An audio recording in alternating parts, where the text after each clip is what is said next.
I love that it's a quote as well when you've forgotten to get the key. Well, They only say that when you go to the front door having not got the front door key. There's always someone in the party who gets the front door and goes, has anyone got the key? Every single lobby.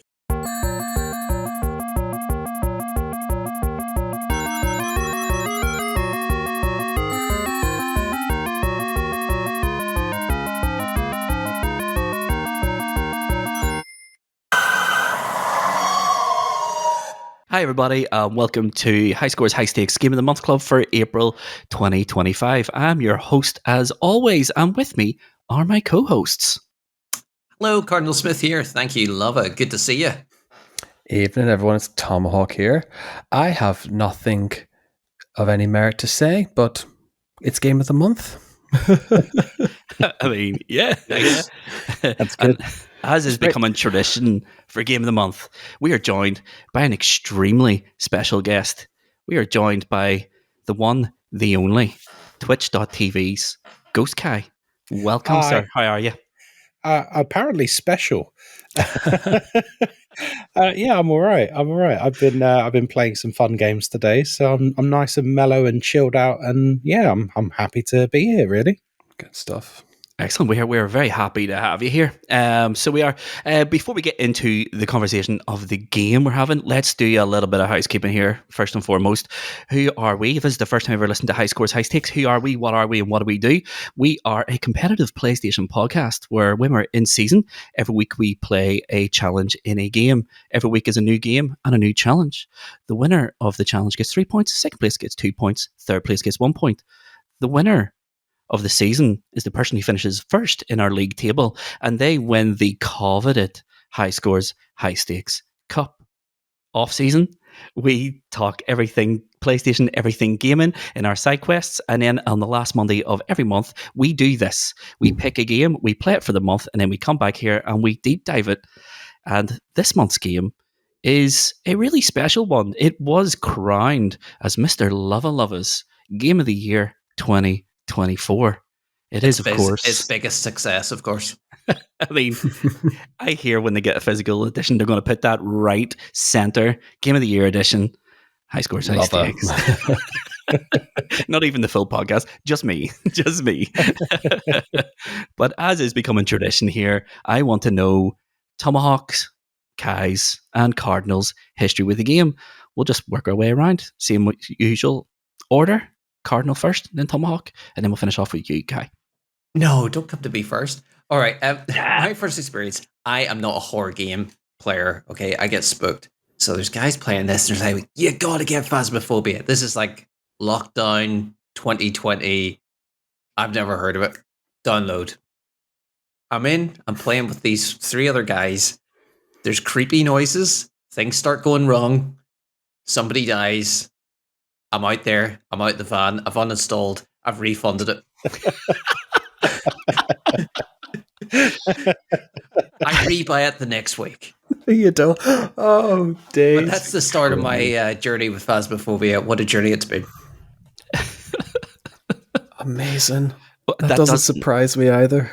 No, not at all. I mean, when you said that you wanted to play The Last of Us for that challenge episode we did 3 seasons ago now, and you said, yeah, I really want to play this, but I'm finding it too scary. I was like, there is no hope for this man with horror games.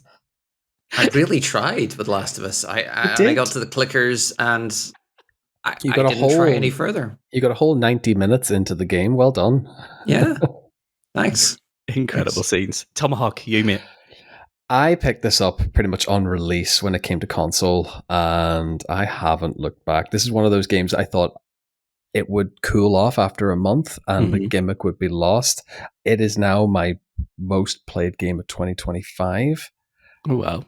I've just ticked over into like the 70-hour mark on it now. Yeah, it's great. I can't stop playing this game now. The hype hasn't gone away, and yeah, I regularly stream it now. So play solo on Twitch. Nice.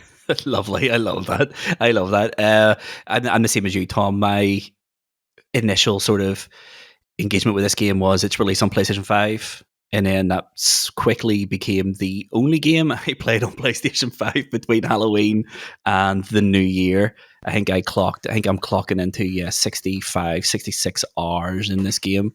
Absolutely love it. I was the same as you. I thought, I'll play this for a week. The novelty will run off, and then I'll just go back to Silent Hill 2 Remake. And I still haven't returned to Silent Hill Remake. Yeah. But no, it's a great game. I've put it down for a bit, picked it back up this afternoon, and now it is right back under my skin, and I want to get back to it as we are speaking right here.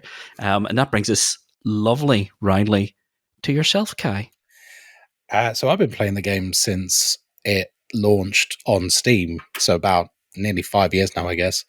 I just, as indie games tend to go viral, I was watching a stream, because I didn't stream back then, but I was watching streams, and I saw who was it? It was Soda Poppin', and he was playing Phasmophobia. It like literally just launched like that week, and he had a habit of playing, because he was the one who made Among Us famous as well. Mm-hmm. And he just played Phasmo with some friends, and I was like, "Oh man, this looks great!" So I, text my friends and say, "Hey, have you seen this game?" And every single one of them went, "I'm not playing a horror game." And I thought, "Oh, well, that sucks." So I got it myself, and I just started playing in random lobbies mostly with Americans. And yeah, I've been hooked ever since. I really love the idea that they've turned those goofy ghost hunting TV shows into a video game. And I think part of the charm is that it is quite silly if you want it to be. Yeah. Oh, God, yeah. Like all the animations and stuff where, people bend in half like that and stuff like that. Yeah, it's certainly part of the charm. But yeah, I've loved the game ever since. And I started streaming it towards the end of 2021. I just started streaming on Twitch, and yeah, it's been a roller coaster ever since. I love the community, and I'm now an official creator for the game. So it's I've got a lot of history with the game. It's great. I've seen it go through all its iterations. Incredible. And you're going to keep me honest when I go through the development of Phasmophobia. So for those who don't know what Phasmophobia is, first of all, where have you been? What rock have you been hiding under? Because it's been huge on Twitch since its release, really. Yeah. I think in 2020 it was the 6th most watched game on Twitch, and it's pretty much stayed in the top 20 anyway since then, which is a heck of a run for a small indie game, which is what this is. So Phasmo, developed by UK-based Kinetic Games, released on Steam at Early Access September 2020, became one of Twitch's biggest games. It won a Games Award, which is something I was not aware of, but it won the Keeley for Best Debut Game in 2020, which is unbelievable because the Keeleys are notorious for you only win them if you're friends with Jeff Keighley. So, so I want to know who at Kinetic Games has dirt on Jeff Keighley. Shortly after the Steam sort of release for it, they did sort of hint and make all these allusions to there was going to be a console version of it. They finally announced a console version in June 2023. And they said it was going to release in August 2023. And then there was, I believe it was a fire at their studio. Right, yeah, so they were like, okay, we're going to have to delay this. It's now coming out in October 23. And then as that started rolling around, they then indefinitely sort of postponed it until it eventually released on PlayStation 5 and the Xbox Series consoles in October 2024, which is a huge gap. Yes. A massive gap. I would love to know what caused it. I think they never really give a reason for it, just things have happened and we're going to have to put this to the side for a bit. But if you listen to some of the more critical voices of Phasmophobia on YouTube and Twitch, they will say that there was almost like a stall in updates for the PC version, and they were blaming the console version for that. Oh, this will happen once the console version comes out. So I'm not too sure what the story is there, but it was delayed for well over a year before it finally released on PlayStation and Xbox. And then I think, was it 4 million copies sold on consoles since October? As of today, I think it was 3 million. Yeah, which 3 is million copies. Wow. That's crazy is amount. an incredible number for a game of this size. When it released in early access, so it wasn't a completed product. It's still not a complete product today, but it released with 12 ghosts, 7 maps, and there has been like a drip feed of content. I think, Kai, it's fair to say this game today is very, very, very different from what released in 2020, just with all the content, all the new sort of mechanics and all that sort of stuff. And that is it. The players love it. The community love it. Everyone seems to love Phasmophobia. Everyone you speak to who has played it, I have not heard a single bad thing about this game. It isn't perfect by any stretch of the imagination, but it is a bloody good game, and the gameplay loop of it is what drags people in, and keeps us there seemingly forever. 5 years in your case, Kai. Yeah, 5 years on and off for you as well, Cardinal. But yep, that's it. The development story was really hard to research for, because I think I was saying just before record, you can find stuff from 2020 and you can find stuff from 2024, and in between those 2 years, it is a void. Let's blame lockdown for lack of documentation. Right. I mean, I'm sure lockdown affected a lot of games like that. Oh yeah, 100%. All you have to do is look at there was multi-billion corporations who were struggling through COVID. Look at Sony, look at Nintendo, look at Microsoft, who couldn't make enough chips for their consoles and all sorts. So if the big dogs can't hang with it, what chance does a small indie developer have, really? But shall we get into the deep dive review of Phasmophobia? Absolutely. Yes. Let's get there now. Put the keys in the van and take us there.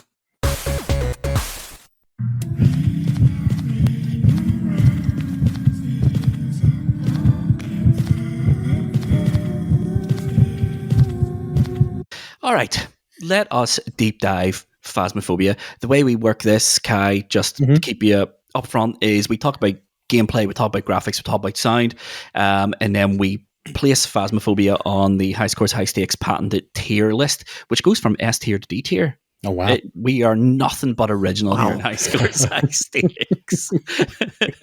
I wonder where it's going to feature, given it was Luvva's Game of the Year. D. D tier. Tune in later to find out. One of the chatters here give it Game of the Year. The other one's an official partner of Kinetic Games and Phasmophobia. One is a guy who didn't want to play it because it scared him so much. It's all up Neober. It's all up near our side. But that is high praise, to be honest. Where if a horror game is scaring someone to the point where they won't want to play it, that's hard to achieve. Yeah. Genuinely, like there's a lot of horror games. I mean, I play a lot of horror games.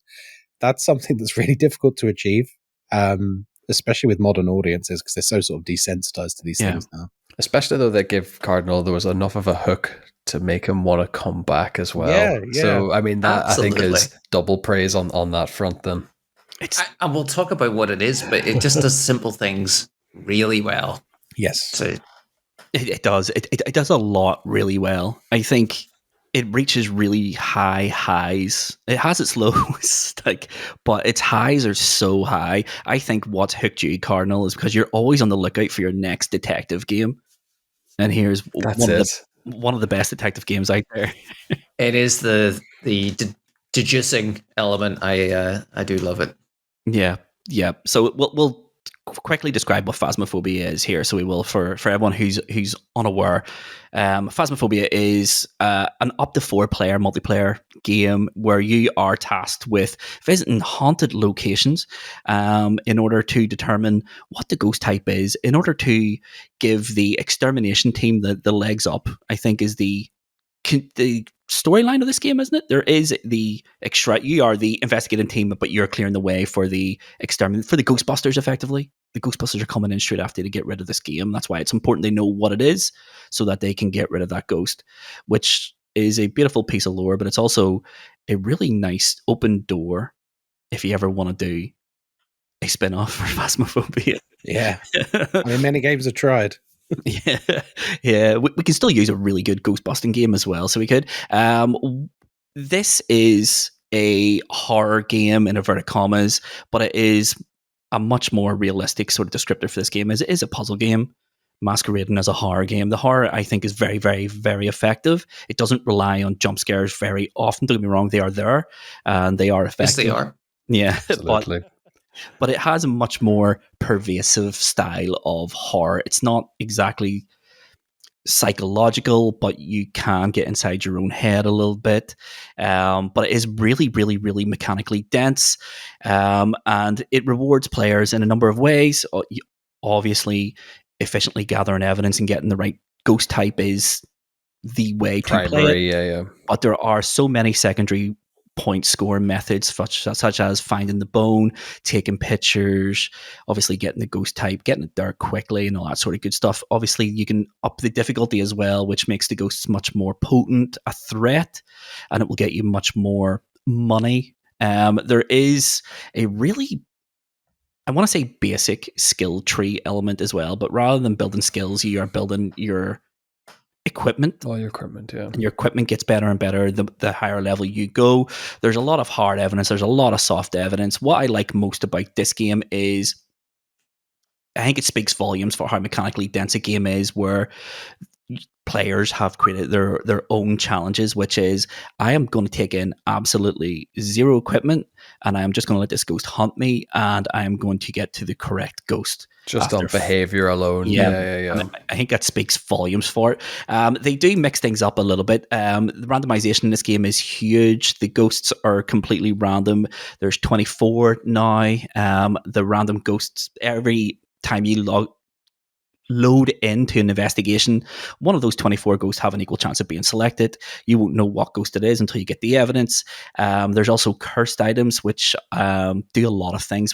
I'm sure we'll topic this later on, but the cursed items can help you, they can hinder you, or they can be a gameplay modifier as well. So there's 7 of them, which are randomly inserted in. One of those will be randomly inserted into the map.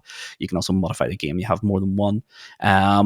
All that randomization sounds really brutal on the player, and it can be at times, but it also means that replayability here is Infinite. essentially infinite. There's no 2 ghost hunts will ever be the same. The ghost's behavior, they have set traits, but you can get shy ghosts, you can get aggressive ghosts, you can get a ghost that will confuse, confound, and kill you in weird and wonderful ways. And that's really it. It is so mechanically dense. I think a lot of our conversation is probably going to be on that. And then one thing I do need to say is the sort of progression points for the game are money in order to buy your equipment, and experience points. You can only buy certain piece of equipment at certain player points. And once you've bought them, they're yours unless you die. If you die, you will lose a percentage of the items you have brought with you. Obviously, that percentage goes up the more difficult you play the game on. The game is a money pit, essentially. If you're especially if you're playing solo, and then you're a player like me who goes, "Don't need that anymore. Away. See you later. Leave it in the house." I find myself every time I'm like, I'm going to save up and I'm going to get this piece of equipment because I really want it, and then I'm like, oh no, I have 1 item in my loadout. Let's go. That happened to me today. I was like, I'll just play this. Let's see what this Easter sort of thing is about. And yeah, load it in. I was like, where is, like, I didn't even check the board, just went in, load it into, I think it was Grafton. I think Grafton's one of the rotated maps today. And I was like, I'll jump into Grafton here and see what the crack is. Load it into the van and went, I've got nothing here. I've got nothing here. And I was like, okay, let's see how we do here. Luckily, the first ghost was the twins, and they did nothing. I think we were talking about this beforehand. I think it was like 15, 20 minutes in that investigation, and literally the activity chart in the van was a flat line. The ghost did nothing. I had all the equipment, found the ghost room really quickly, ran around, did the wee dots with the nests thing. I was like, maybe if I do this ghost will do something. It didn't. And then I lost the will, and I was like, I can't remember what I was putting into the basement. I think the only piece of equipment I had was a sound sensor, and I was like, do you know what? I'll put a sound sensor down. I don't know why. What will you achieve in it? But yeah, you never know. But when it got down into the basement, I heard a tin throw from one side of the basement, and like a I don't know what it was, a ball or something from the other side of the basement. And I was like, oh, that's the twins. Let's leave. It is funny though, because you could get investigations like that where the ghost is pretty apparent pretty quickly and takes like 2 or 3 minutes to accumulate all the evidence, or you get an investigation that could be 20 to 30 minutes, and you are being drip fed everything, and then you're being forced to kind of put your thinking cap on. Really, I know that Kai, you tend to have a bit more, especially on your streams, you have a bit more fun with it. You'll maybe draw out the investigations longer than. Not that it is necessary, but for the content, I suppose, really. Yeah, I tried to make it a bit more immersive for watchers, because what a lot of Phasmophobia streams tend to be, not all, but they tend to be very sort of sterile and mechanical and get in, find ghost, leave. And I'm like, that's fine, but like, let's put on a bit of a show at the same Jazzing time. up a bit, exactly. Yeah. There's an element of players that I have seen lately as well, that it's the light and textures a little bit brighter. It's this. I don't know how true or how maybe that's just a meme that's kind of come from it. I'm fond of some people who do this, so I'm going to be careful what I say. I personally don't like that they do that, because I think it completely rips the guts out of the atmosphere of the game. Right. So what they're doing is they're using like an NVIDIA filter on the game to basically boost the gamma through the roof, which essentially means that when you're in a dark room, you might as well have the lights on. So they are in the dark, but it looks so they can essentially see in the dark. And I'm just like, I feel like that's a bit cheating-y. Like, don't be wrong, it's not a competitive game, like it's whatever, but I don't know. For me, it feels a little bit, it takes away from what is meant to be a horror game, you know? Yeah, exactly. Yeah. I think I can boost the lighting with my NVIDIA. You're the man to know. Cardinal's big takeaway from this episode. NVIDIA can boost the gamma through the rift. Let's go. Cardinal's play hours are just going to start shooting up now because he'll be the Kevin McAllister no just walking shadows, through. Yeah. I'm not afraid anymore. Yeah, it's a funny game. I like the way it's completely open to play how you want to play. I think we've all been in those lobbies where someone doesn't want to go into the van. Cardinal. I'll keep an eye on the cameras for you. Put the cameras. I'll keep an eye for dots. I'm looking for orbs. All right. That's it. You get your photographer. You get your van princess. You get the guy who dies first, and then someone who just sits in loops and has a rave. Then that seems to be the player types. And some stereotypes are set in truth. To be honest, no, I love myself. I've very much embedded myself as the photographer in any Phasmo lobby I put myself in. Yeah, I appreciate that as well, because it's the one thing I always forget to bring until there's a ghost event. And like, I should have a camera. It's the one thing I never think I'd taken is the photo cam. So it's not. And I think it's because Tier 1's photo cam is so bad. Polaroid, yeah. It's so bad. It takes so long for the photo to take on it. And it's just like, I think it trains you into not bringing that. And you only take photos of salt in the bone and stuff, like static things. And I think it sort of trains you out of taking the camera. And it's when you get up the levels, it becomes, I need to retrain myself. I need to take that. And that's sort of good stuff. But yeah, no, what I was saying was I love the way there's like different play styles, and they're all valid. I mean, there's no right way of playing Phasmo. There's no wrong way of playing Phasmo. We've all been on lobbies with the person who doesn't want to leave the van. We've all played in lobbies where the person's like, we have all the evidence we need. We have all the photos, but the ghost hasn't hunted, and they really, really, really want to hunt just so they can lip the ghost around the kitchen island or whatever it is. And then you have the ones, the photographers, Tom says, and then you have I think this is X, which is probably what I am. Did you hear that? Was that what I think it is? Is this then try to guess the ghost rather than collect? Oh, you go by ambient rather than actual physical evidence. Yeah.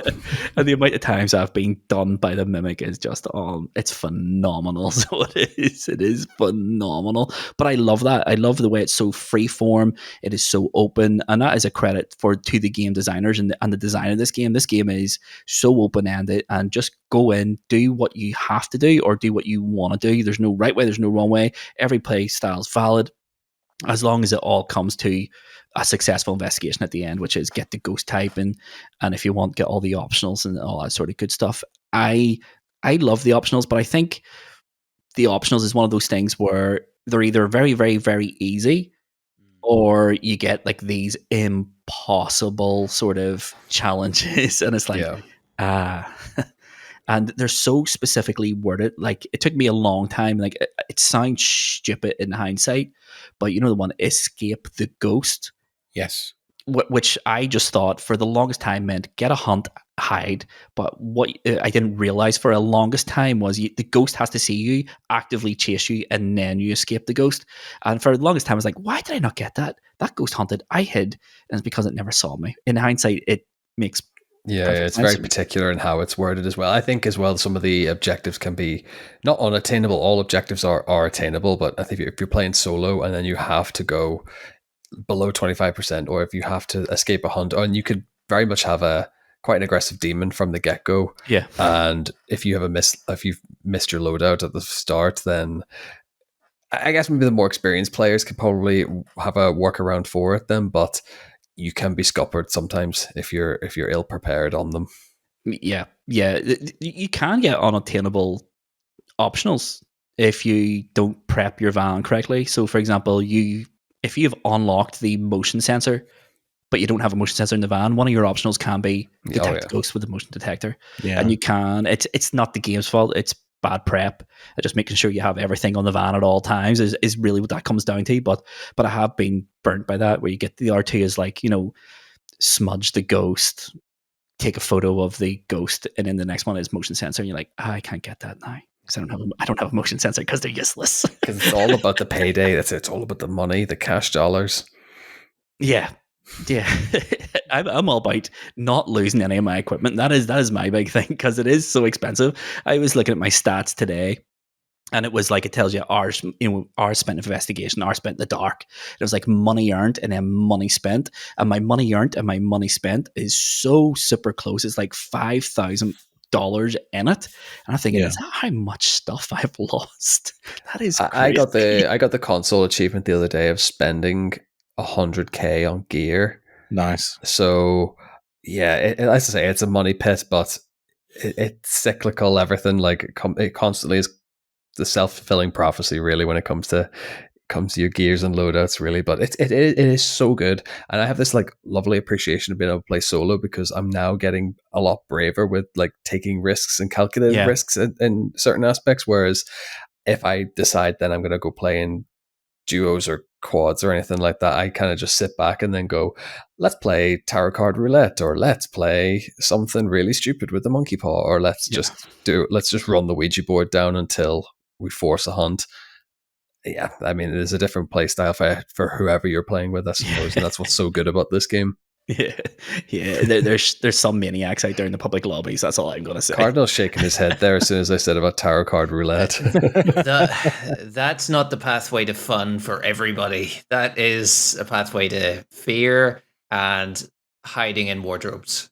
All right, I don't know. It sounds fun. It does sound pretty fun. Like, there is something about tarot card roulette that, it's terrifying. Oh no. Yeah, I mean, you talk about the strengths of like the variables. I mean, you talk about like 24 ghosts, but then you got variation within that, because you've got, for example, you could get a demon that is really aggressive and hunt straight away, but you could also, in the same beat, get a demon that doesn't hunt for 50 minutes. I had one of those a couple of weeks ago, and it's like, you didn't hunt for nearly an hour, and then you look at the end screen, you're like, really? It's nearly gaslighting you, as if like to go, oh, but it's not. So you then talk yourself out of it being a demon, but it probably, all the evidence points to demon, but you're like, but it's placid. It's not doing any. It's not being a demon. It hasn't done anything. You get the variations just within the ghost behaviors themselves. And I've never asked DK about it, but I imagine there's like a random number generator along a scale for some different values, like how likely it is to roam, how likely it is to hunt, etc., how often it's going to use its ability. And I imagine there's some like randomized values every time you spawn in. So really, in a lot of ways, Phasmo is almost like a roguelike. Yeah. where Oh, I like that. because when you think about it, like you're kind of doing the same thing over and over, but your knowledge is increasing, your equipment's getting better, and there's an RNG element. So, like, in a way, it's a weird puzzle roguelike horror game. Yeah, I think we've always said it's a puzzle game first with a Yes. horror skin. And the horror skin just is added flavor and zest to it. Yeah, I've always maintained that when you're playing with a group of friends in Phasmo, I think it becomes more of a party game.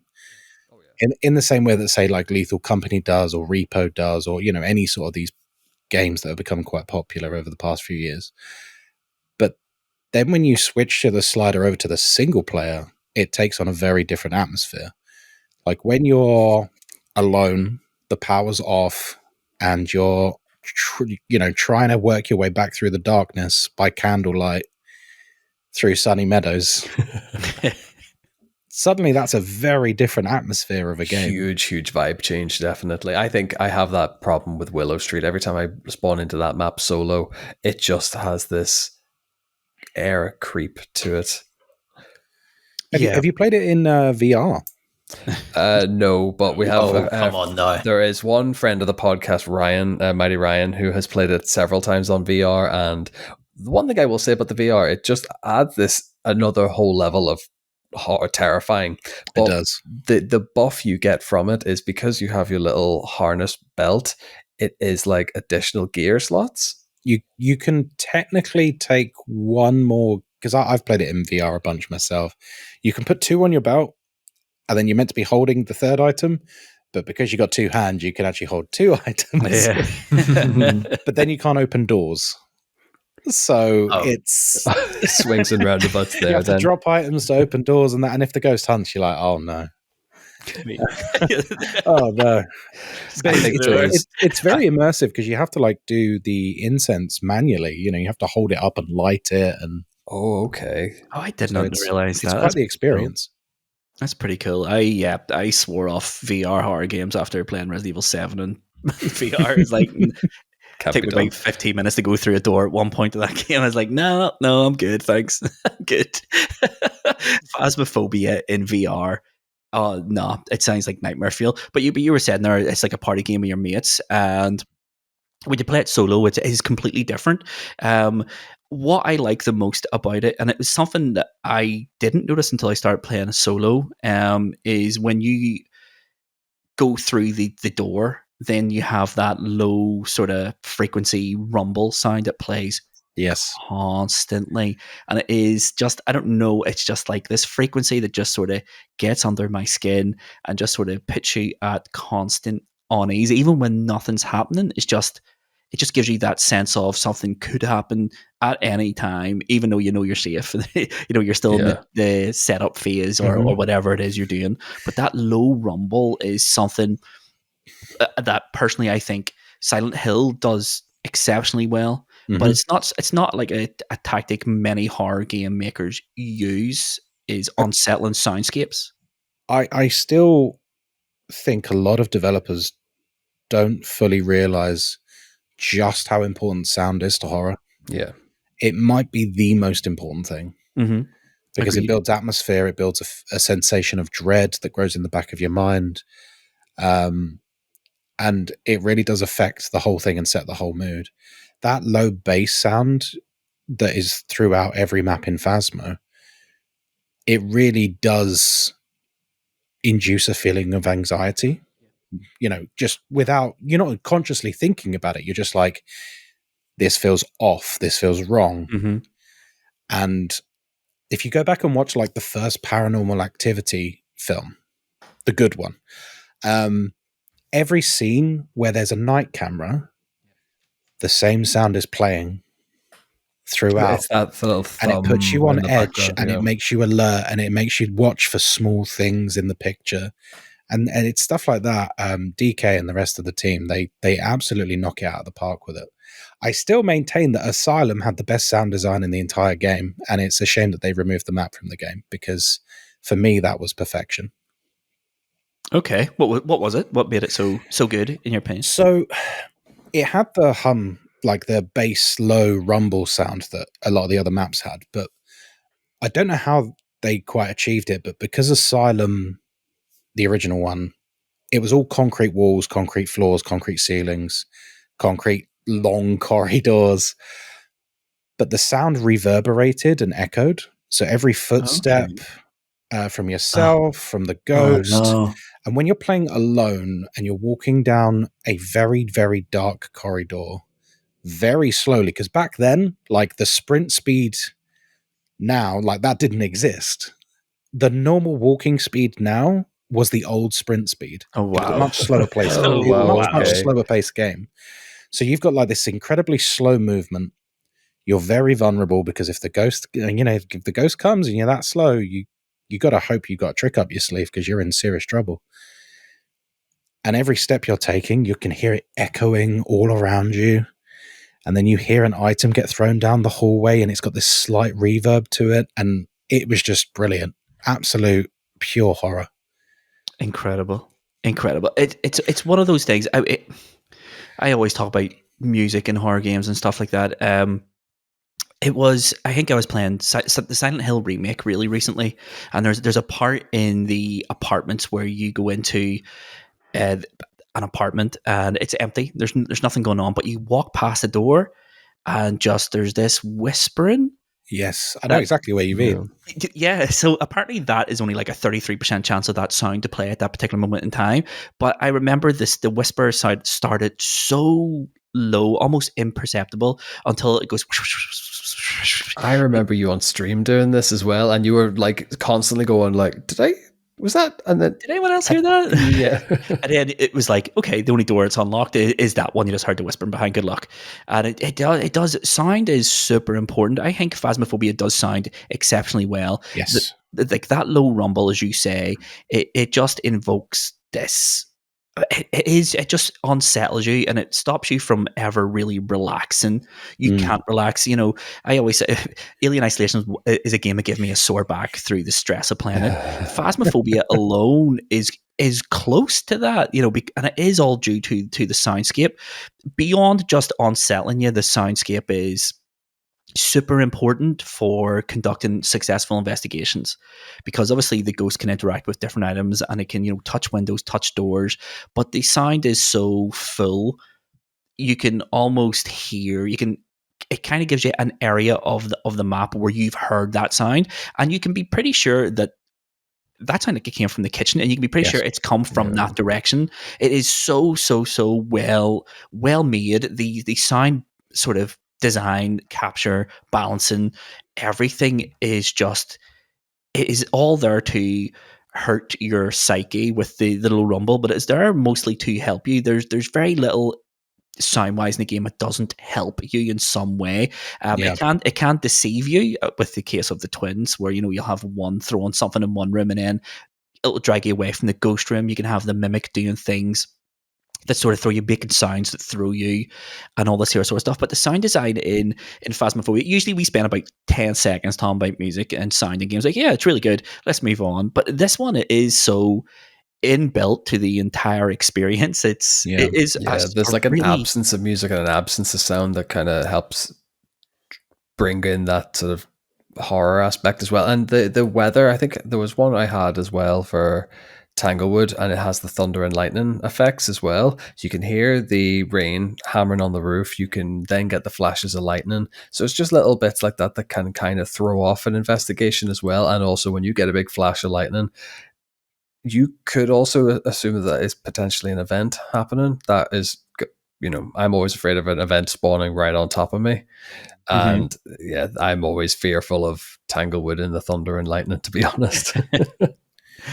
But I think something that sound really helps to do is, now I'm a big supporter of Phasmophobia never getting quote unquote spooky maps. It's something I bang on about a lot. Is I think Phasmo is a master of making horror in the mundane. Mm-hmm. Oh, yeah. So like a normal house, a normal high school, and do you know what I mean? A normal prison, absolutely. like there's not blood caked on the walls and people being tortured and nonsense and jump scares and nonsense like that. But the sounds that we've been talking about, you take a normal location that, let's be honest, you look at Tanglewood, it looks like it's jumped out of House Flipper. And What a game. but you take what is a normal house, normal lights, it's got working electricity, there's nothing really wrong with it. It's grounded, yeah. But you introduce those sounds, and suddenly this very normal house is terrifying. Mm-hmm. Kai, you know what I'm hearing? Just as you talk through that, you mentioned House Flipper, slight tangent, but what are we hearing about a map creation in Phasmophobia?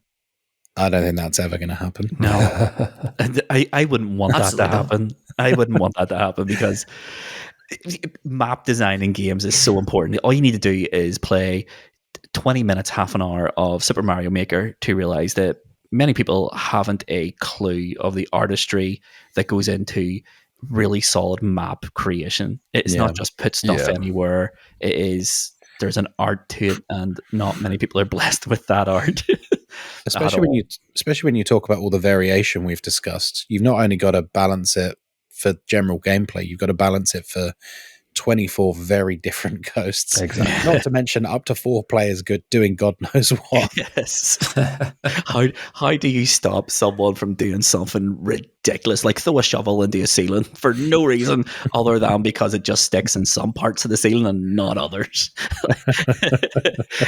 It is ridiculous. It is a ridiculous game, but I never thought I would utter the words that there is nothing more terrifying than being in a basement, hunting for a ghost, and a spray can gets thrown from the shelf behind you, and it falls a foot away from where it was thrown. It is terrifying. It is terrifying. The sound is so good. The map design in this is really, really good. I know there's not an awful lot of love for the high school map. I think high school map's really good. Too big, if anything, but it is a really effective sort of, it looks like, as you say, Kai, it looks like a high school that any one of us would have went to. It's just really effective. Tanglewood, though, let's talk about Tanglewood. Tanglewood does have a shout of being one of the just best designed maps in gaming, right? Yeah, I quite like, though, because there was a ghost I was hunting the other day, and it was in the washroom between the hallway and the kitchen. Mm-hmm. But because it was interacting in that room, it was also, whether it's hitboxes or however, it was interacting with stuff on either side of all the adjoining walls. Mm-hmm. So just doing that alone, so like ringing the phone or door touching the basement or setting the car alarm off, it has such a wide reach that I'm going, am I actually in the right room here? And it's constrained enough within the house, but also, the ghost can do so many things in so many rooms because it is such a confined space effectively. And for people listening at home who maybe have never tried Phasmophobia, tell us about Tanglewood. What is it about it that is so good and so well designed? It's my OG. It's my go-to warm-up. No matter what happens. It's everyone's go-to. It's everyone's first map to play in Phasmo as well. It sort of guides you there. What I like about Tanglewood is, number one, it is just a normal house. Yeah. Everything looks normal in it. As soon as you open that front door, you're greeted by a long, narrow corridor that leads into a living room. You can see the TV. It's just super normal, but it's compact without ever feeling too small. When you're being chased by a ghost, it's the opposite. That run down that corridor to the cupboard in between the bedrooms is a very, very, very long way away. I just really like the design of it. I like the way the house is laid out. I like the way everything makes sense. It feels like, and is set out like, a house where someone has lived in and will live in again. It doesn't feel like, it's really hard to explain. It doesn't feel like a video game location. It feels like a real location. It looks like they took it straight out of like a real estate catalog. Yeah. Just a normal house. Yeah, and it has enough space to let the player do anything they really want with the ghost. If you want to get a ghost event, if you want to get a hunt and then hide, there's ample places to do that. If you want to lead the ghost on a merry chase around that house, you can do it in the kitchen. You can lead it into the garage. You can loop it around the car. You can come back out to the kitchen. You can go down to Loop the coffee table. Yeah, there's loads of different spots for it. Yeah. Like it's a really good intro. It's a good like tutorial for the game, and it's a great way to kind of like practice mechanics in a smaller space. If you want to then be brave enough and do it like in the high school or any of the larger maps then as well. Yeah. I think it's a really good. Yeah, I always bang on about tutorializing things through gameplay. I think Tanglewood is a great method of tutorializing everything you need to do in Phasmo without it ever actually being a tutorial level, because it is the most played level in Phasmo. It is the one we always start off with, Tom, whenever we go online. Where should we go? Are you kidding? It's Tanglewood. It's Tanglewood every single time. I could play nothing but Tanglewood and have a great experience on Phasmophobia. I'm convinced there's some players out there who play nothing but Tanglewood. Oh, there are. There have to be. There have to be. And that speaks volumes. It did actually used to be the tutorial.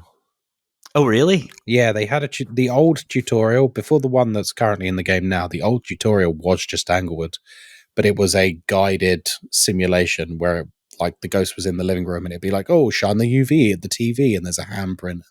Okay. Like it teaches you how to gather evidence and that. It was a pretty good tutorial, actually.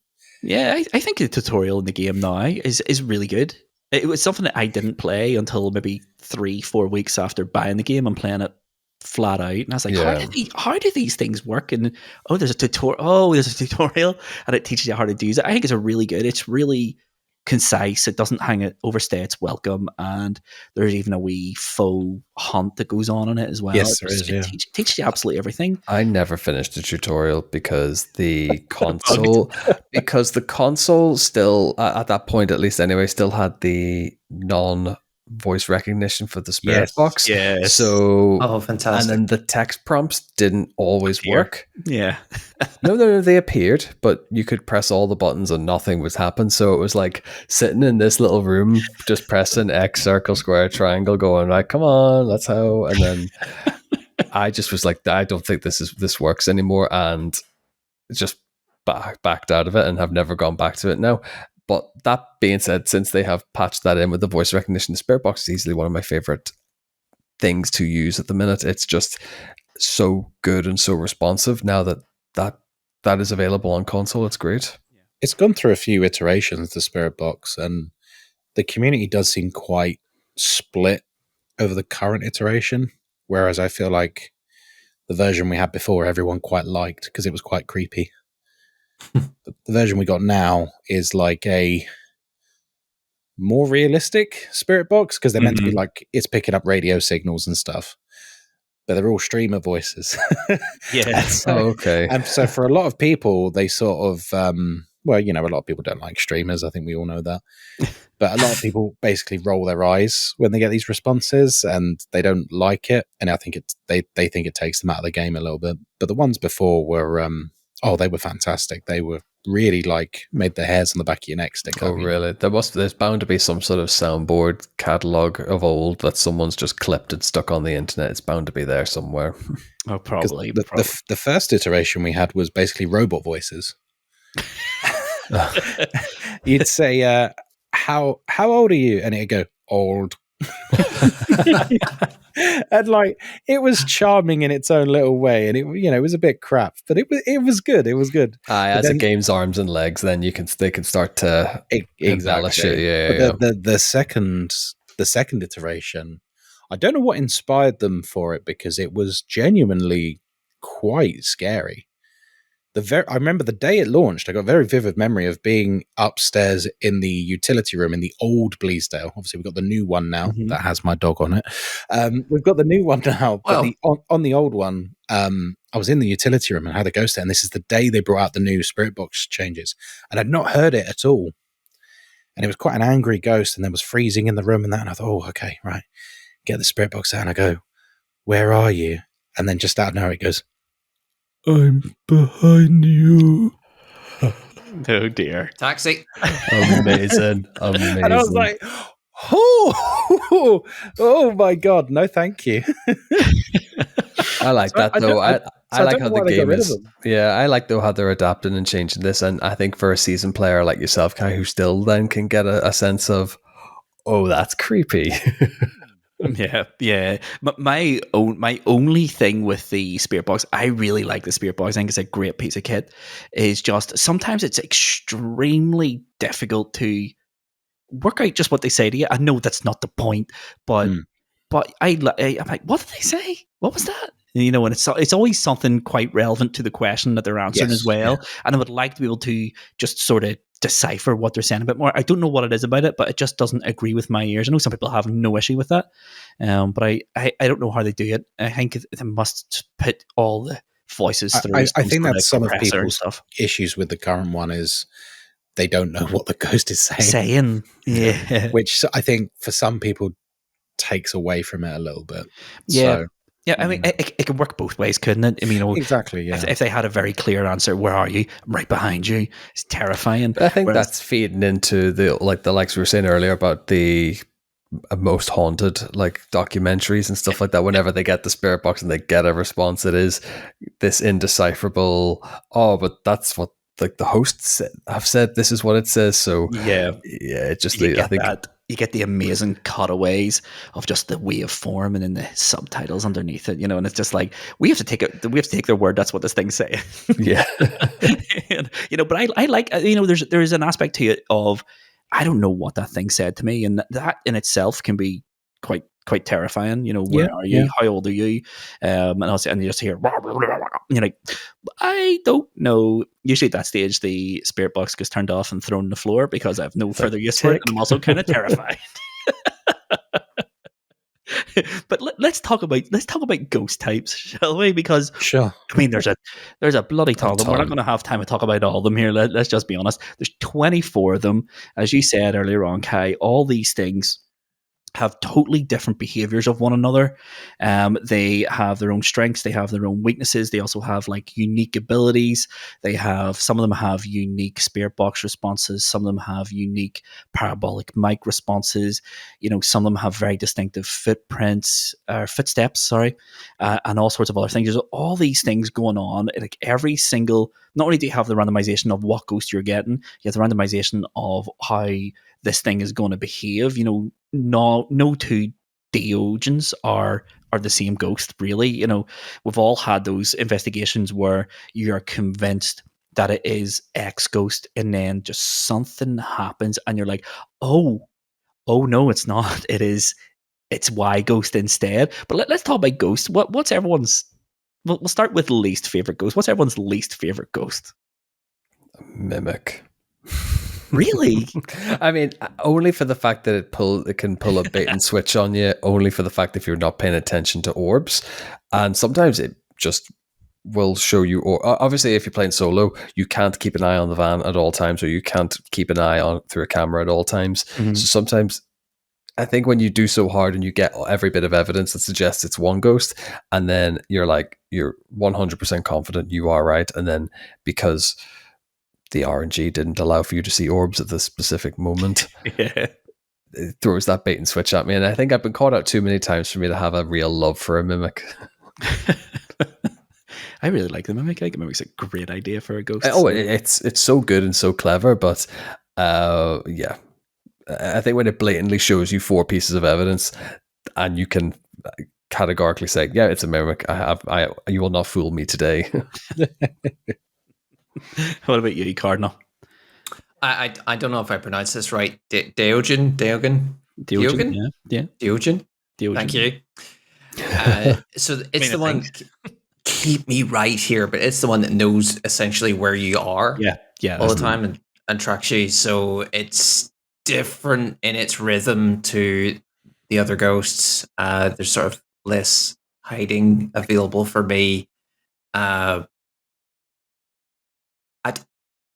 it can't get me in the car, the van, obviously. But when I'm feeling especially brave, I don't particularly like them. A part of me would love to see like an increase of the hunt radiuses to extend beyond just the to houses, the edge of the van. Yeah.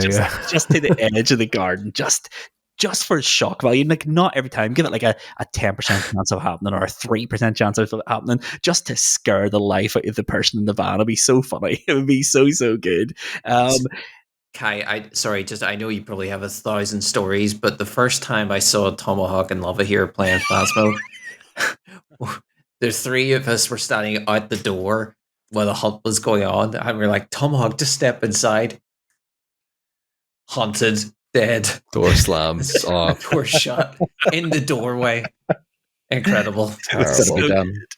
It was so good. I wouldn't put Dio as my least favorite ghost. I really like Dio because it's really unique. I think my least favorite ghost, I think it's everyone's least favorite ghost, right? It's Goryo, right? Is that the right answer? The Goryo can be. In my experience with Goryos, I've never had an exciting Goryo in nearly 70 hours of this game. They are hard to track. They are just hard to gauge. They are. I find they're shy. Just every single Goryo I ever had just seems to be really shy and gives you nothing. To the point where you're like, is this even the ghost? Am I doing something wrong here? You know, I dislike the Goryo. It really has very little to differentiate it from a shade in my experience, or even a spirit. I think it's the one I have the most difficulty getting to is Goryo often, because I don't want it to be, because I hate them. What about you, Kai? What's your least favorite ghost? I mean, my least favorite is probably Shade, because it's just painfully boring. Yeah. There's not much to say. I mean, it's something I'm sort of trying to push for at the moment. Is the game is 5 years down the line, and the ghosts that have come out in the last 18 months, 2 years, they're all really good ghosts. They're all really entertaining. Like the Moroi is great. The Diochen is good. Twins is pretty good. Mimic is amazing. They've got really interesting, engaging mechanics, and they're always exciting to go against. Even if you might laugh at some of them, like the Dio, you're going to laugh at it and kite it around the kitchen island. Yeah. But it's an interesting ghost. Whereas you look at the Shade, what's its defining feature? It's boring. It's boring. Yeah. Well, it is that is the defining feature, and I think people often ask the question oh, are they adding new ghosts? What ghost would you like to see added? And I'm like, it's got 24 ghosts already, but about half of them are a bit rubbish compared to some of the other ones. Yeah. So I think maybe the answer is to go back to the drawing board with some of the older ones and maybe redesign them, reimagine them. I don't know if you guys have played Lethal Company.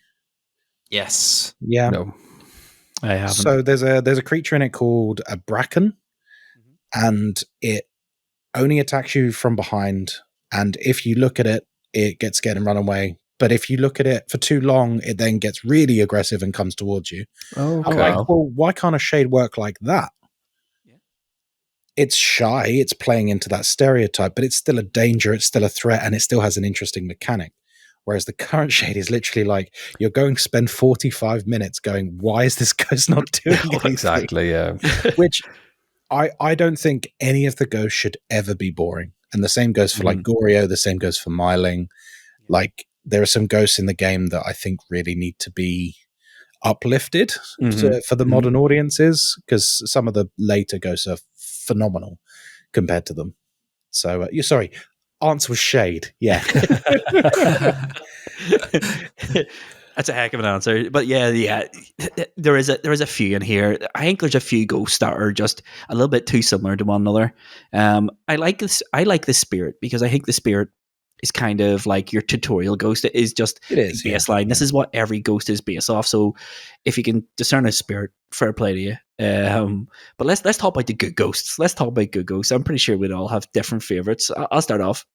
I am struggling to pick my favorite. I think it's a toss-up between the Mimic, the Twins, and the Rev.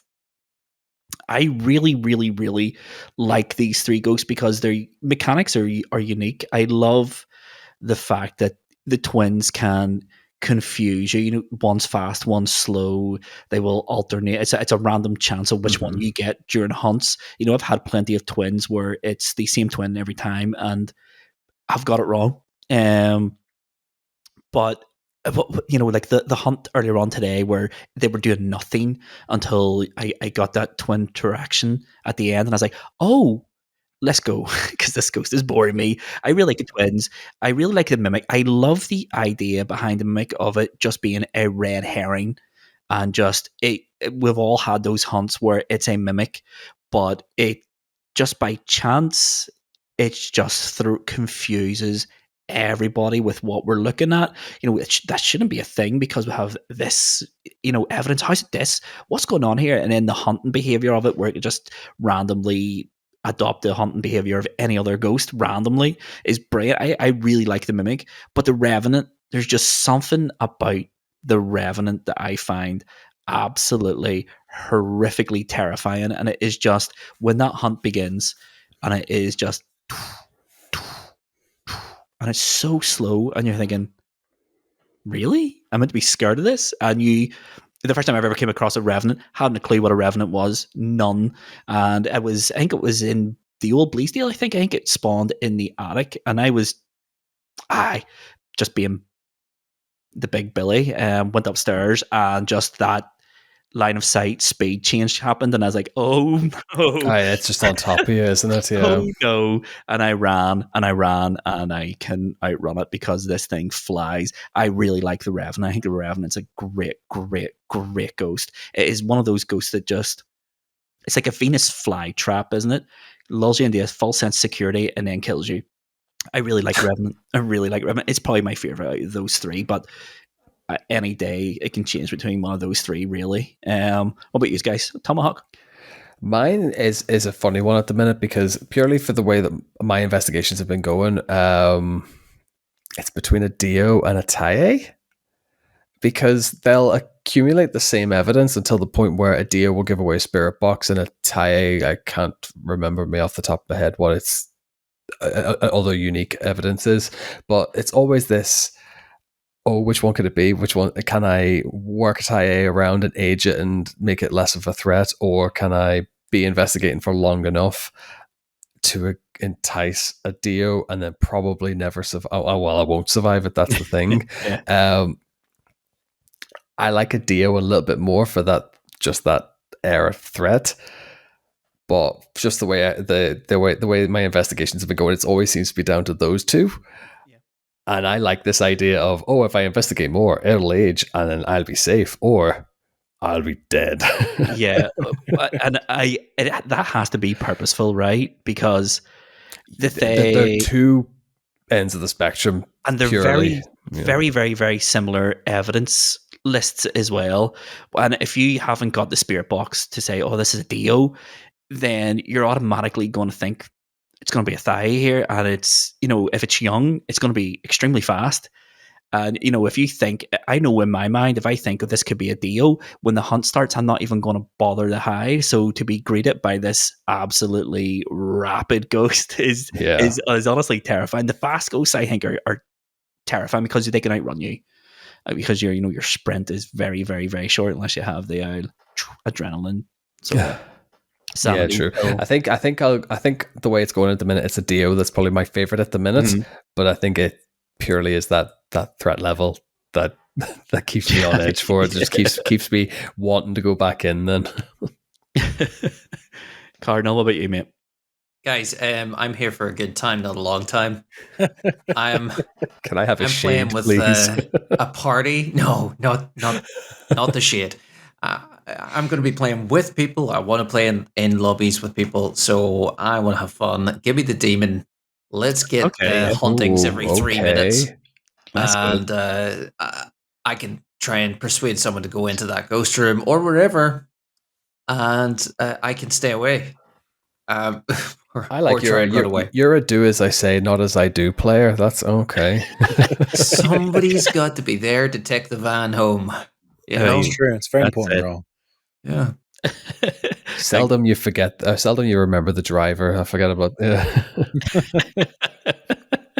Vans are expensive, so the company can't afford to keep on buying them.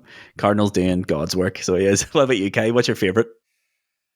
It's got to be the mimic. It's it's the only ghost in the game that, whether you've got 10 hours or 2,000 hours, it's the only ghost that remains utterly unpredictable. Mm-hmm.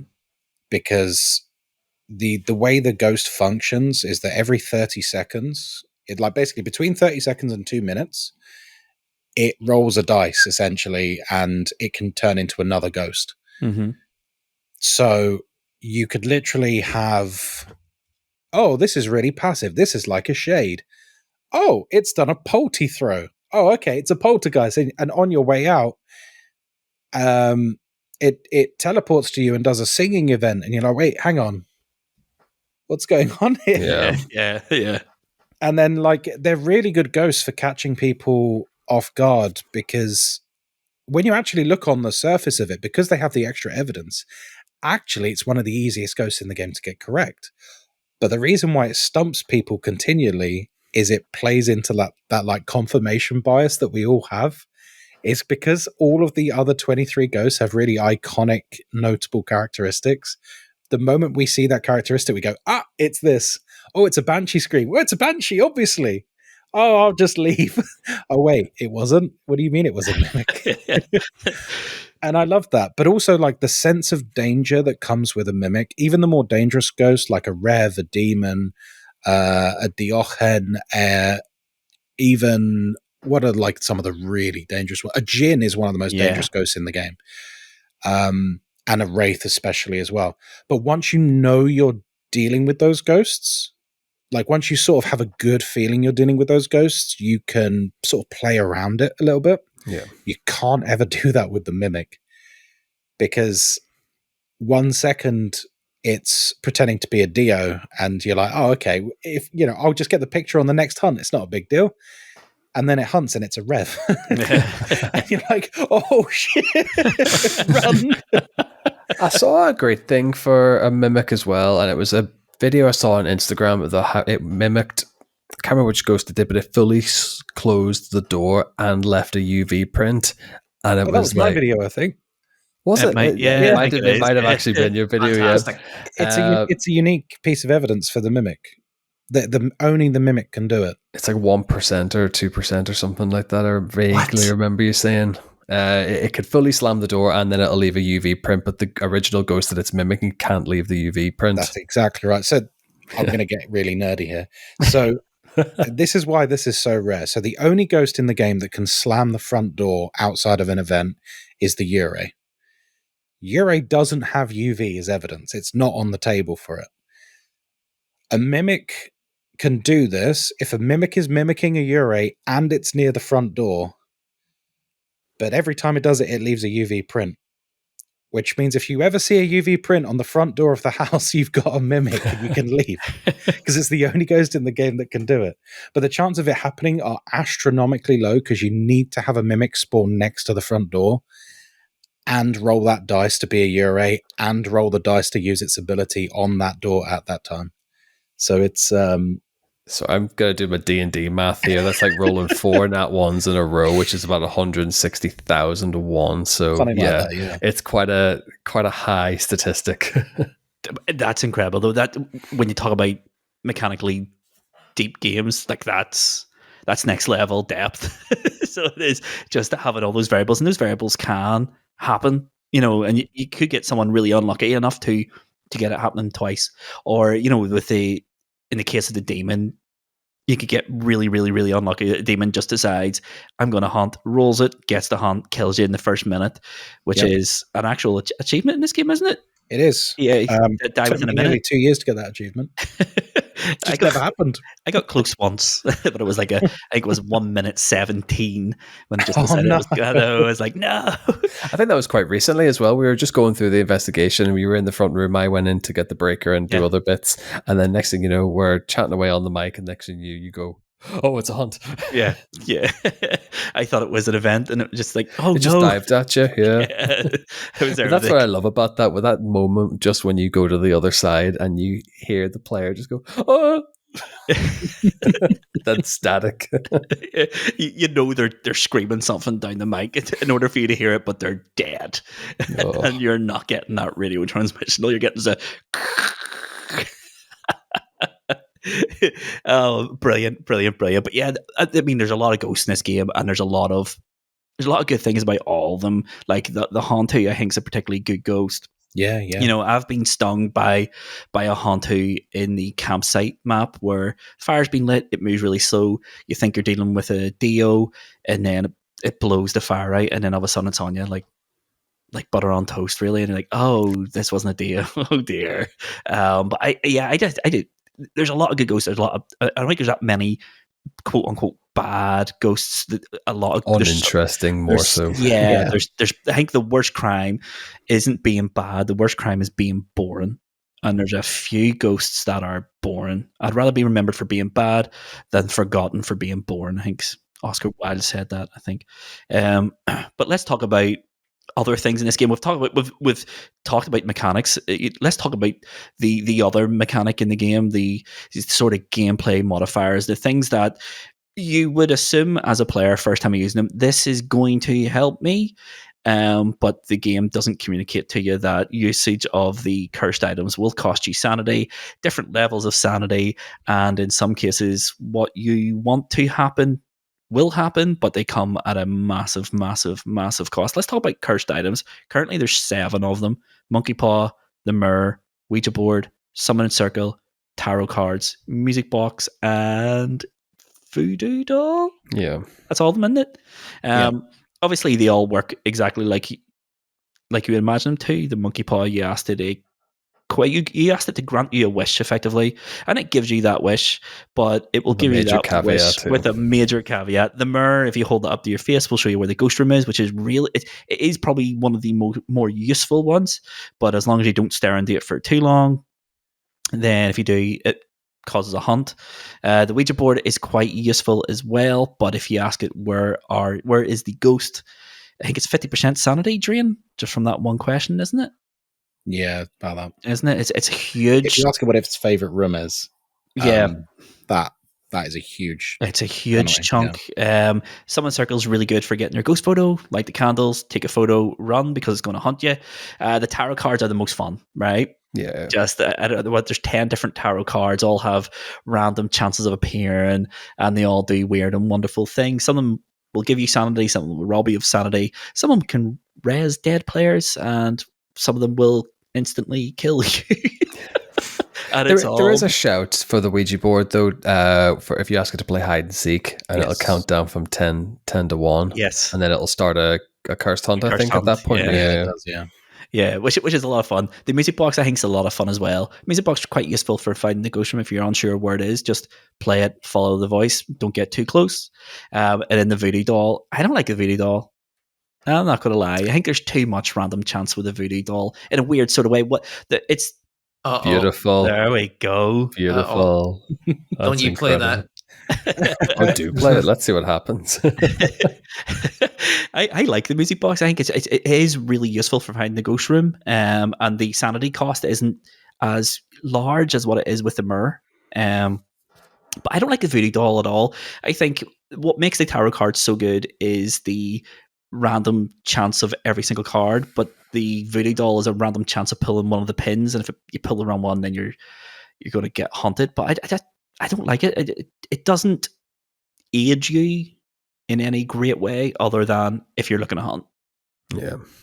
Well, each pin causes an interaction. Mm-hmm. So if you're looking to farm pictures quickly, or let's say you've got a poltergeist potentially, and you've set up a pile of items, for whatever reason, it's not doing anything. Yep. You poke the voodoo doll, you're forcing it to do something, it's choosing to throw something, it throws it everywhere. So there are usages for it, but it's very specific. Yeah, that's what I was going to say. It's never occurred to me to use it for that, ever. Which is an actual real use case, to be fair. But I just couldn't find a use for it. Yeah. All these are really good. They're basically gameplay modifiers, every single one of them, really. All of them will make your gameplay experience more difficult in one way or another. The Monkey Paw, in particular, is very, very, very funny when you get someone to ask it to bring someone back to life without realizing what the cost of that is. But I love the tarot cards. I think we've all spent time in the living room of Tanglewood at the wee coffee table playing roulette. Just draw a card, chuck it, draw a card, chuck it. Yeah, great. Hoping you don't get the hanged man. That's why you should never use the tarot cards when you're playing solo. Oh, it's too fraught with danger. If it's someone else draws it, then that's their problem. Yeah. In multiplayer, it's absolutely fine, but I feel like maybe I'm just selfish. I don't know, but I feel like if you're on single player, Hanged Man and the Priestess one just shouldn't be in the deck. That was going to be a question for you. If you draw the High Priestess, it gives you an extra life. Yeah, basically. So if you die, it just respawns you. Yeah. That's it's very useful. It's good. But, you have to actually get it. I mean, yeah. From my own experience, you seem to get the Hanged Man a lot more. And supposedly the Hangman has a lower chance of being pulled, but I've never seen anyone pull a High Priestess. Not in my experience. I've pulled both streams on the trot, which was very odd. Wow. I was just going through the deck for as you do. And it was like, oh, High Priestess. Oh, great, extra life. Hanged Man. Oh, I'm dead. Ooh. And then you just respawn. Oh, okay. I guess I'll do the rest now. I'm just picturing you're playing like an amateur ghost hunter there, and you're just sitting in this room. I'm back. What? What a weird experience.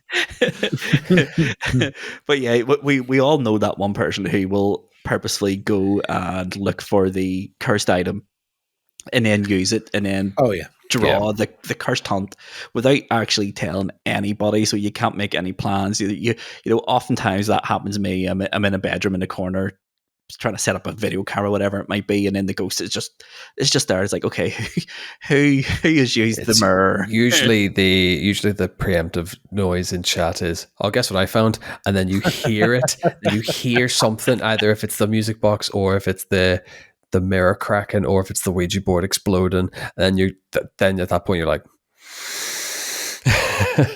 yeah. Or worse than that is the lights go out, you run to a hiding spot, and you're thinking, okay, that's 45 seconds. That should be that hunt over. Not knowing it's a cursed hunt, you step out and the ghost is on top of you, like, and then you're dead, and you're like, okay. So that was everyone just says it's a demon and leaves. Yes. Oh, it hunted. Oh, it's a demon. Leave. And in my experience, if that ever happens, the person who has used the cursed item without telling anyone isn't going to say, no, I used the cursed item. They just go, oh, okay. Oh, that's a right old shame. I can't believe Luvva died. It was how terrible. We should go. But the cursed items are really great for trolling other people online and for coercing people into playing roulette with the tarot cards. It's always funny when you have one person in the lobby who's never played Phasmo or I don't want to do this. I don't want to do this. I just that'd be fun. It'd be fun. And then go and say hide and seek. And then it starts counting down from 5, and they go, well, guys, why is it counting? Never you mind about that. This is why I quite enjoy playing with, like, I would never say I'm a seasoned Phasmo player, but I always like to think that I know bits. And I know enough to drive a complete newbie. This is what I think I was saying to you the other day. I was playing with Josh from Discount, and he was complete Phasmo, has nothing. I was like, look, I've got a bunch of tier 2, but a few tier 3 stuff. I'll guide you through this. And he said 2 things to me in that entire session, which stuck with me. We identified the ghost in the first map, and he went, now what do we do? And I went, we leave. And he went, what do you mean leave? Do we not do anything after that? It's like, no, we're not paid to do anything after. We just identify and leave. And then the second one was, we were going through Willow Street. I died. He still had us on a little Discord chat server. So I was going, right, and I'm watching his stream. So I'm like, Josh, I need you to go in, take some photographs, take a photograph of my dead body. He fair play. He walked in with that intention to do so. A ghost event happened right on top of him. I watched him do a little 360 of the room, and he left and just went to the van and left. So I think when you bring a newbie into Phasmo, you can get some weird and wonderful experiences. Absolutely. We've all been there where you're the last one standing. Like, nope, not going back in. But that's the best part of any horror game, isn't it? When you don't know what you're doing. Yeah. once the you learning sort of curve. once you know how mechanics work, once you've sort of what's going on under the hood, the horror sort of slips away a little bit. Yeah. That first playthrough of any horror game is great, and I think the same is for Phasmo. Probably your first 100 hours are really, really unique. I'm not saying it gets boring after that. I've got nearly 2,000 hours. Like, I'm not bored at this point, but but I think it's not quite the same. And if I could go back and be a newbie again, I'd love it. Especially the state the game is in now. I think it's never been more accessible. That's it, especially with that roadmap that has come out and the idea that they're going to bring out more smaller maps. And Yes. I think the big wins are there in the smaller maps as well. Yes, the larger maps like the prison and stuff do work for party groups, I guess, but I do believe that there's a bigger market for the solo player, and I think more smaller maps help that experience. Yeah. Definitely. Also speeds up development as well. Exactly. Yeah, that's what I was going to say. It's easier to make a small map than a huge sprawl. Well, the new map. I'm saying new map. Like, we're getting 4 new maps this year anyway, because we just had Bleasdale. I know technically it's a remake, but I think everyone now that we've seen it can agree it's a new map. It's very different to the Very original different map. and they indeed. knocked it out of the park with that. But they're also remaking Grafton. They're also remaking Tanglewood, and then we're going to get the new map, which I do know what it is, but I'm not allowed to talk about it. Oh, Yeah, indeed. The NDAs. NDAs. Hold on, I'll pause the recording. I'd get in a lot of trouble. Just cut forward 30 seconds if you're listening to this. It's fine. But that's a small map, and it's going to be something very unique that they've not done before. And honestly, I'm very excited to see them explore this way of thinking about maps, like keeping it small, keeping it agile, but like branching out and doing different things. Like, we don't need to see yet another house. You know what I mean? That's cool. We've got enough houses at this point. I mean, yeah, unless it's going to be a very different house. Of course. Like look at derelict Point Hope. house. The lighthouse is a house map, but it's very different in its own way. Yeah, completely unplayable on PlayStation. And everyone five. never ever finished. Crashes. I've never been able to complete an investigation on Point Hope. Have you done the special event on it? The one with the light? No, because I can't get that far. Once you hit a point, crashes on the PlayStation. Just crashes. No. Yeah. I've never ever finished an investigation in Point Hope. Yeah, it just blows up. It's the one with the I've never survived an investigation on Point Hope. It's one of those maps where I think is it classified as a medium map? Yes. So you now get, it was technically a small map. Yeah. In terms of square footage, it's actually one of the smallest maps in the game. Yeah. Which might be hard to believe, but it is. Feels like a very long climb because there's so many stairs. Yes, and it's just so narrow. And yeah, it's a great idea. Fix it on PlayStation so we can play it. But yeah, no, I've never been able to complete an investigation once it hits a certain point, and it is usually 10, 15 minutes into an investigation and a hunt or an event has just started. Usually it's a red light event or a singing event. The game just completely boots you to PlayStation 5. Oh, wow. Is that a universal issue across PlayStation? I mean, everyone I've played with on PlayStation is like, don't do Point Hope? No, because it crashes. It's like, okay, so it must be, yeah. Yeah, it's a weird one. But no, I've never been able to do the ferryman of the dead or whatever that's called, because that's what it's called, it just can't last long enough before I tried it. I tried to finish the stream the other day with Point Hope because I thought it's got the Easter event attached to it. They'll have patched it, possibly, and then it crashed, and then I was like, nope, this is right. Don't do Point Hope. Never mind. Goodbye. Yeah. This brings us on really nicely. I think we're talking here for near an hour and 25 minutes, being universally glowing about Phasmo. Let's talk about the things that we don't really care for in this game, other than the ghost types. Is there anything anyone wants to really talk about in particular? Because there is one thing I want to talk about in particular. Yeah, guys, I don't want to bring it up, but I find it a bit creepy. Can we make it a little bit daytimey? I've heard there's an NVIDIA Gamma thing I can do to let it up. No. Please. What you want to do, Cardinal, get the level 50, get me in trouble. Custom difficulty, and just turn on friendly ghost. They'll never hunt you. That's great. That's true, actually. Yeah. Friendly ghosts. There you go. Yeah. Just high five each other. And just Casper mode. No, the only thing I want to talk about is the pipeline of sort of fixes. I'm not even talking about major patches, just hot fixes. And I get I don't know how many people work at Kinetic. I know it's small. I know they're an indie developer. I know this game it's probably surpassed their wildest dreams of numbers of it sold. But just the pipeline of little fixes does seem to take a long time. So when, for example, this is when Point Hope still doesn't work on PlayStation 5, which is it doesn't really disappoint me. I'm not a big fan of that map anyway. But when the Easter event's on and it's one of the 3 dailies, PlayStation players can't play it.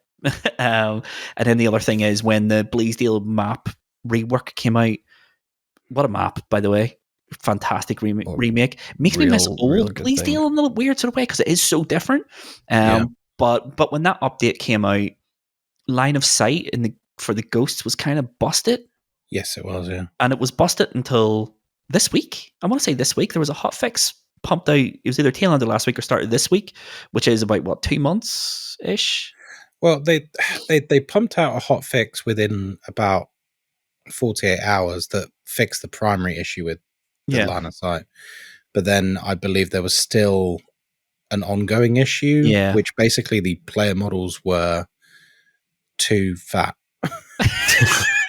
Is that what it was? Essentially, they were just too wide. And so occasionally, if you were positioned in such a way, the ghost could sort of see you sticking out a bit. So that was the issue. But I believe it's all fixed now. It is. I feel personally attacked by that Kinetic Games as well.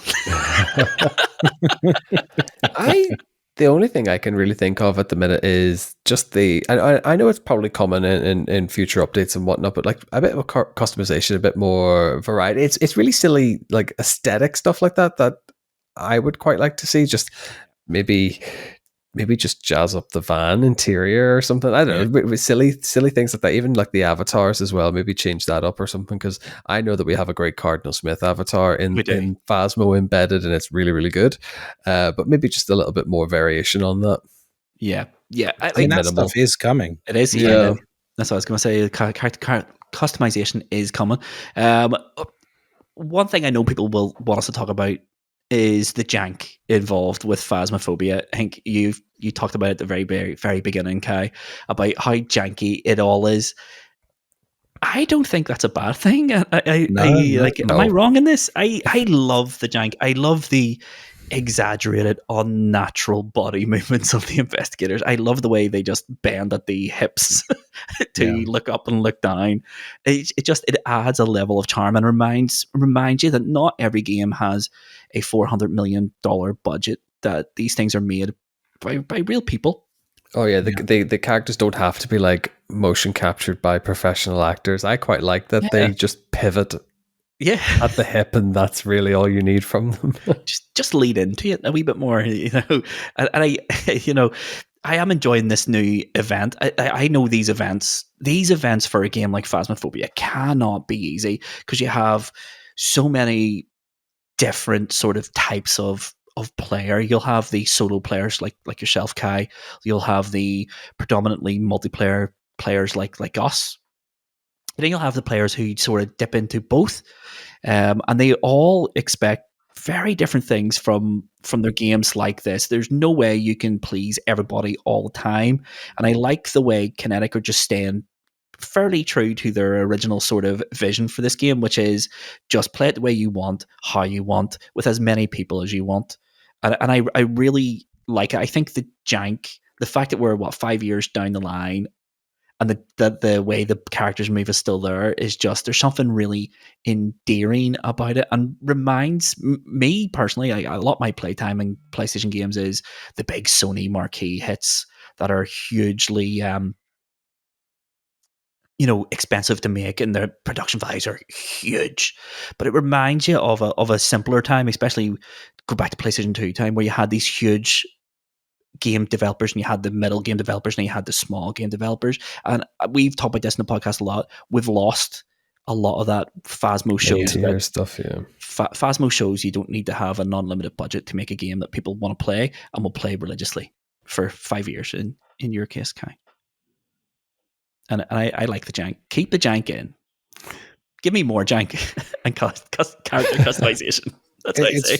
It's funny because it was one of the biggest points of feedback when the roadmap came out. Because I did like a big promotional video for it on different channels, and probably the most upvoted, hearted, whatever comment on the various platforms was, "Oh my god, they're taking away our ability to do the stupid bendy stuff." Like, people were genuinely like, "But I love doing that. Why would they remove that?" And so I think it's a fine balancing act, right? Because on one hand, as like an auteur, as like a this is your baby, you want it to be the best it can be, but at the same time, part of the reason why people love your game is like the charming aspects, and that jank is quite charming because it's not a game breaking level of jank. It's not like a broken Starfield quest with that's bad jank. This is like cheeky, funny. People crouching down, bending backwards, and doing a crab walk. It's hilarious. and you only really see things like that in the indie scene. Yeah.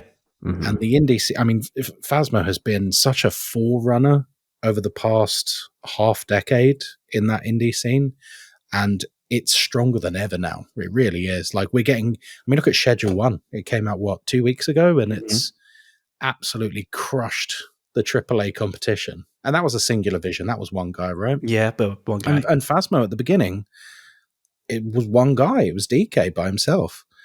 And so, to create that and then take it forwards to this, I think it's really amazing, really, in a lot of ways. But then, like, how far do you polish it before you lose that initial charm that everyone fell in love with? Yeah. It's an impossible balancing act, and I'm just very glad I don't have to be in charge. The whole internet will band together, do what they did with Sonic on the original design of that, and just bully them into submission. That will pretty much be where we'll stand in a couple more years when they announce they're going to Unreal 5 and it's going to look like the best game ever, and then everyone will be like, no, you're not allowed. Yeah, your game can't look. Well, the thing is, it's still it's not a bad looking game.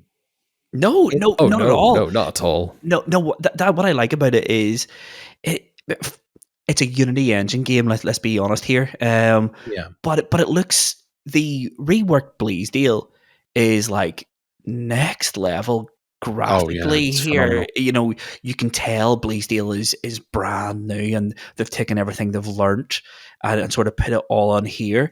But the rest of the game, I think, looks really, really naturalistic and really, really good. Yeah, I've never once thought, "Ugh, this is an ugly game." Not once. Never. Yeah, I think if you can't capture the essence of a house or a farm, that's possibly my thinking. When it's so minimalistic in its setup, that's it. It's an incredible strength for the game, I think. Yeah, is less is more. Yeah. Certainly in this game. Yeah, in saying that about their houses, I think it's this type of environment in games where people pick fault, where they find fault, and the fact that I'm struggling to think of any real fault. Everything in Tanglewood is where I would expect it to be. It doesn't look like a game designer has went in and purposefully placed a pile of boxes in a corner, for example, just to make it look like, oh, this is people who have just moved in. It's just, when you're playing games, there is a very fine line between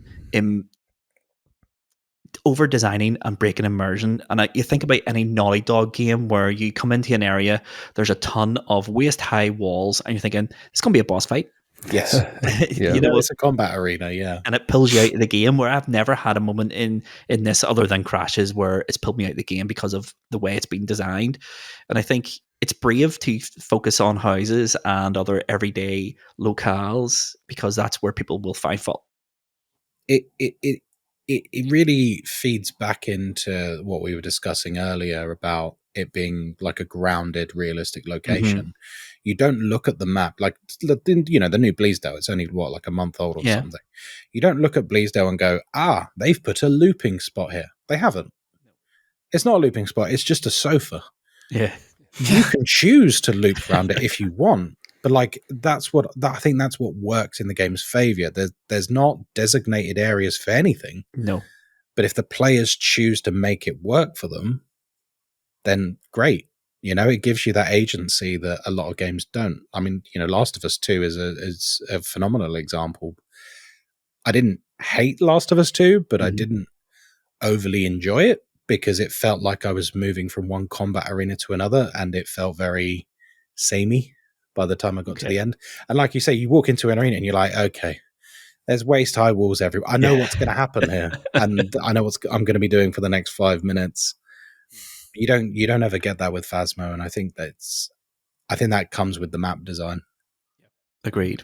I think overall, I think we're kind of run the well here a wee bit. Anyone else feel like that? Shall we? Unless there's anything else anyone specifically really wants to talk about when it comes to Phasmo, I think we've covered it pretty much everything. I think we've ticked off every box, I think, anyway, yeah. Unless there's something jumping out, someone goes, no, I want to talk about this. I'm just picturing, I'm a developer in real life, and I'm picturing Tomahawk's suggestion of jazzing up the interior of the van compared to how you prioritize that compared to new maps, new content, new ghosts. That's getting bumped down. That's a nice idea. Can we have a pimp my ride element so an exhibit comes in and kits out your van, or just a wee animation of someone smashing your smashing your monitors on the hardcore mode? I imagine that's why customization got pushed to next year. Exactly that reason. You have to respect the devs and their definitely. I think character customization is pretty low on the totem, to be honest. I think for what they have planned and what's going to be coming up. Yeah, I can wait. yeah. I really, if they do customization or not, it wouldn't change anything about the game for me personally at all. An easier workaround for that is just one or two more character models, one male, one female. Bang, there you go. Do that as a fill in between. But yeah, so let's put this game on the patented high scores, high stakes tier list. And we'll start with Cardinal, because Cardinal seems really keen here. Where are you going to put this on the tier list, Cardinal? You seem really keen. Yeah, let's go. So just remind us and listeners, what kind of games are sitting in the various tiers right now? What are we comparing this to, please? Well, it's a really hard game to compare to anything we have done. I think the closest game to this we have done a game of the month on is Helldivers 2. And I think we give Helldivers 2 S tier, if memory serves me. S's and A's, I believe, yeah. Yeah, so that's what we're comparing it to. Oh, dear. Wow. Two very different games, but similar in concept, I suppose. I get you. And the lowest score is D, right? Yes. Yeah, okay. So what we're going to... For me, I wish you hadn't started with me. He's going to draw this out. He's going to draw this out now with a long-winded explanation as to why he's giving it an A tier, because he's too spooky, because he hasn't figured out what tier he's actually going to give it yet. Yeah. I know, I'm a shade at heart. Sorry, guys. Look, I'll give it an A. Okay. Yeah. And I have a lot of respect for it, and there's no game has made me sell it after buying it and then rebuy it a week later. That's never happened. I love that. It's impressive. That is top tier. Has to be done. Yeah, I absolutely love that. Tomahawk, what about yourself? I mean, it's an S tier game. I as we've talked, I usually tend to flip flop and make this decision last minute. I was an S tier going into this conversation. I've had like a lovely little, I say reminisce. I mean, I have it booted up, ready to go after this. It's just a great game, and I think you can vary your playstyle throughout, and yeah, you just have great enjoyment for this game. And I do find very, very few faults of this, and any faults there are, I'm like, that's part of the charm. And I think that's the part of the charm of an indie game anyway. Mm-hmm. So that's tippity top. That's in my S tier. My first of the year. It is. Usually I'm beating you to agreeing with me. But what about you, Kai? What tier are you putting it in, mate? I might be a little biased. Contractually obligated to put it in S. I mean, even if I take my own sort of professional streaming stuff out of it and my relationship with Kinetic Games, as a gamer, there is nothing that does what Phasmophobia does. Yep. People have tried to do imitation games of it in the last few years, no one has even come close to getting the formula right. Mm-hmm. And I don't know how they've done it as well as they've done, but they have got the formula right. It's just got the right amount of silliness, perfectly captures the essence of those silly ghost hunting shows. Genuinely scary. Yeah. A great puzzle game. Yes. I think it's got to be an S tier. Yeah. Like, no one's even come Yes. close to doing what it does better than it. Yeah, agreed. It would come to the surprise of nobody. I'm also putting it in S tier. I think it's a great game. I always say I like thinking before when I review a game, before I score a game, it's like, what did the developers intend and how close have they got to their intentions? And I think this one is, yeah, they've done exactly what they wanted this game to do, and they've done it, as you say, Kai, to a level no one else seems to be able to capture, and to keep it so relevant for so long for such a small team as well is no mean feat. There's AAA games that come and go, where somehow this game has not only retained its audience but grown it so massively. Is it has to be applauded. This is an S tier game for me as well. I think the everything that surrounds it as well. So you've got the game, and I think you get the memes and stuff as well, and you get everything that kind of surrounds it in the internet age and stuff as well. Yeah, it's this constant thing. It's constantly in my feed. I don't post about Phasmo all that often, but it's always there.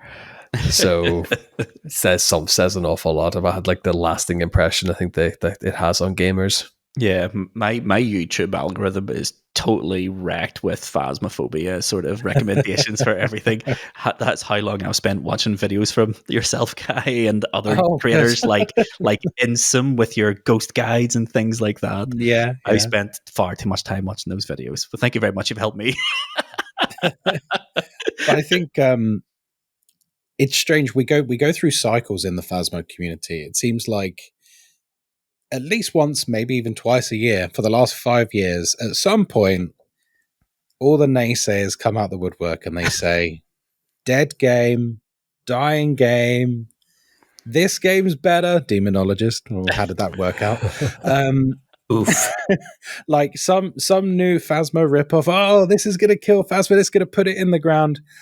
And yet 5 years later, it's not just still alive and kicking, it's thriving. Yeah. And that is, for an indie game, is insane.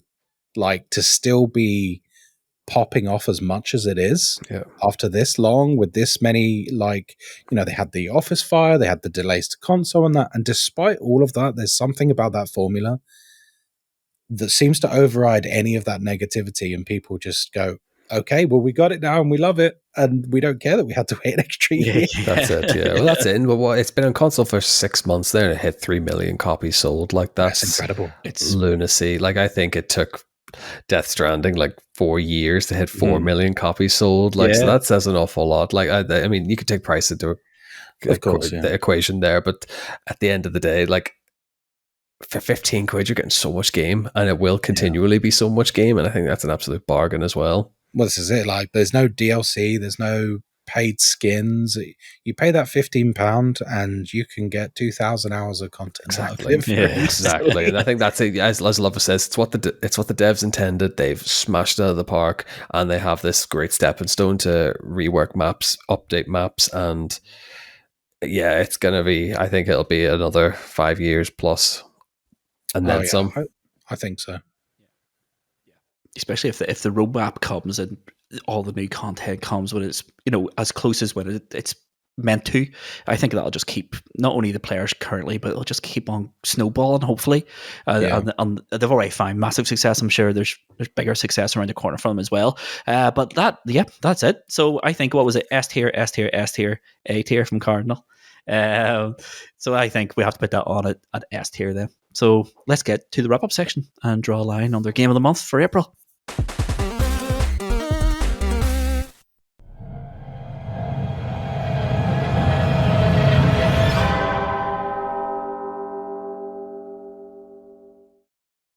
And that is it, gentlemen. Another Game of the Month episode all wrapped up. We have bled the well of Phasmo well and truly dry, although I still feel like I talk about it for another hour or two, but time is pressing on, and I have work tomorrow, so so let's quickly run through the housekeeping, and then Kai will pass the mic to you, and we'll let you plug everything and anything you want, of course. So, as I said at the start, if you're listening to this, 107 times now, or is this your first time? If you want to give us a star review, whatever podcast platform you're watching or listening to us on, 1 star to 5, give us whatever you think we are worth. If you want to give us a written review, even better, give us one of them. We love reading them. If you haven't shared this podcast with a family member or friend who you think will enjoy it, please consider doing that. Our analytics say 80% of you listen to this on your phone. Just hit that share button. It's right there. Do it. We'll give you a wee second to do that now. Okay. Perfect. You've done it. Word of mouth.